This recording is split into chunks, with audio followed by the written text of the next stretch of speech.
shpërtheu. Nga ky moment, gjithçka tjetër ka vazhduar me dy thirrje, Rama-Burg, Berisha-Burg. Dhe nuk e marrim Burgun si sistem penitenciar, se pa diskutim, ne nuk jemi establishmenti Enver Hoxhës dhe kemi ardhur tani këtu të bëjmë drejtësi komuniste. Jo.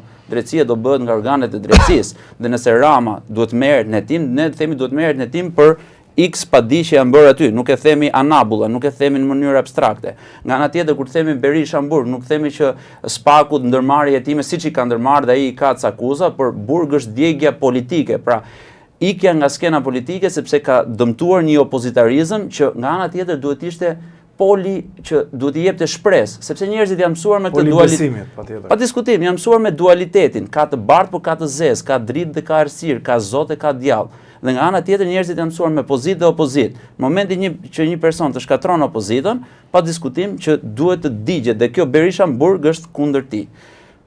Për këtë arsye nuk është e besueshme dhe nuk qëndron hipoteza që pas këtyre protestave është Berisha. Po mund të jetë Berisha përmes nxitjes së aktivistëve të tij që t'i sjellë aty, përmes ndonjë kallëzimi që Gjoja e bën. Po nga ana tjetër ne kemi parë që nëse në Maqedoni Zoran Zaev nxorri përgjimet e Gruesit, ndër përgjimet më të rënda për ta goditur, Berisha jo vetëm që nuk e ka goditur me asnjë formë përgjimi apo demaskimi pushtetin që është aty, po mundësisht ka pas edhe hipoteza dhe diskutime dhe dyshime që mund të ketë bashkëpunuar në shumë plane të tjera. 2 javë e para nuk kuptoi kush ishte kush. Ishte madje kritik. Ishte kritik edhe ishin në një gjatësi. E quanin histeri kolektive.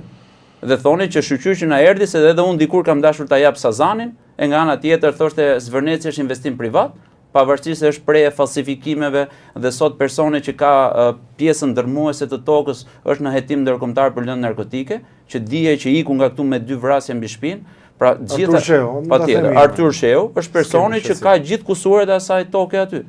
Dhe ishte pik kontakti me familjen e Rama dhe me Ramën kryeministër.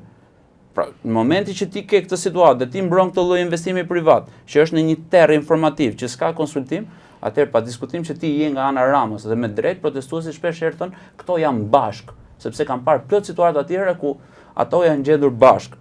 Por a ka interes Berisha që Rama tik, po më patjetër mund të ketë, sepse në fund ditës janë interesat e qeverisë. Shkurtër për ta hequr. Që nuk është ai boshti ose nukli thelbësor i kësaj gjëje, pa diskutim që nuk është. Pyetje të tjera skeptike ka për shembull kur thon, po mirë, iku, kush do të vi?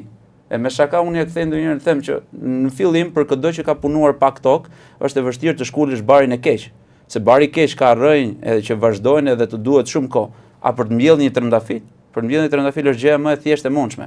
Që do thotë ne nuk duhet t'i mbajmë shpresat vetëm tek këto element politik që kemi parë, sepse duhet thënë politika nuk e ka lënë elementin e ri të dominojë ose të jetë, sepse e ka lënë siç ka dashur. Siç ka dashur. Forumet rinore i ka shkretuar. Zërin e forumeve të gruas e ka shkretuar, ka lënë kë ka dashur aty.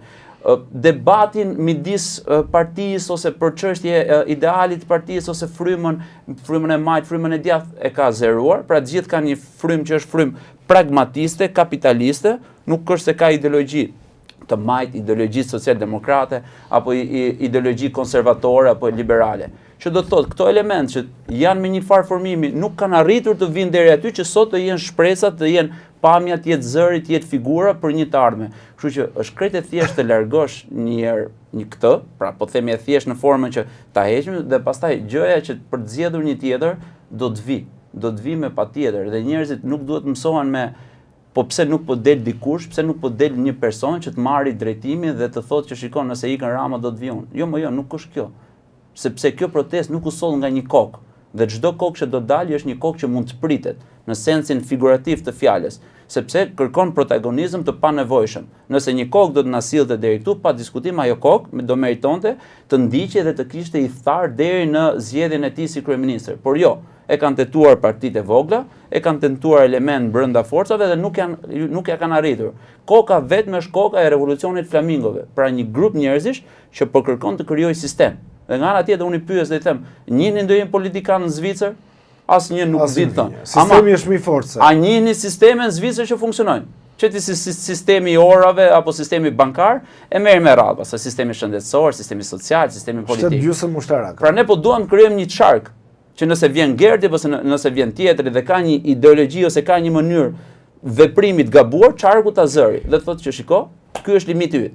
Duke nisur me atë limitin që unë i qëndroj shumë, që është limiti i mandatimit dy mandate total. Që them që është patjetër për të vënë funksion, jo aty, por në federata, në universitete, në dekanate, në arsim, qoftë arsim fillor, qoftë arsim të mesëm. Të shtrihet në çdo qelis, po thua. Pa diskutim, sepse vetvete riciklimi i jetës ky është. Në momentin që një brez vjen, ka mundësi që të shpalos vizionin. Dhe sot çfarë kemi? Kemi përplasje brezash.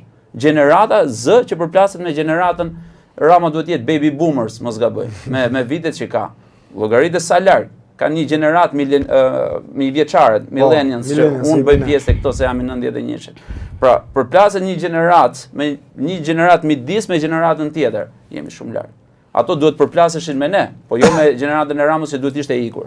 Sindi, thirrja e Ramës për të dialoguar dhe më jep një koment për Besën. Pra, me flamingot jam gati të flas, jo me zorrat, ka thënë disa herë.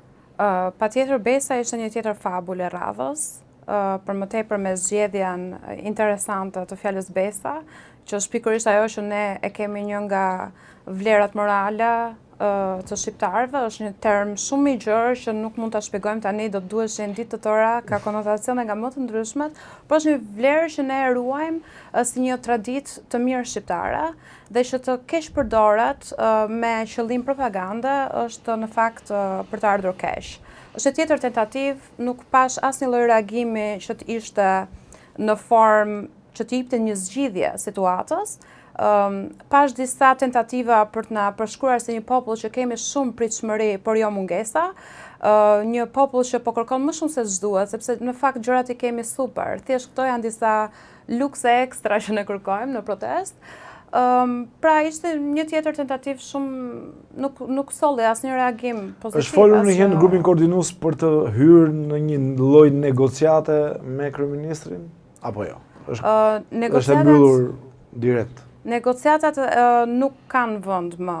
Pra ka ardhur momenti që o i jepet dorëheqja, o i jepet një sqarim që ka të bëjë me çfarë duhet të ndryshojmë dhe si duhet ta zgjidhim këtë moment.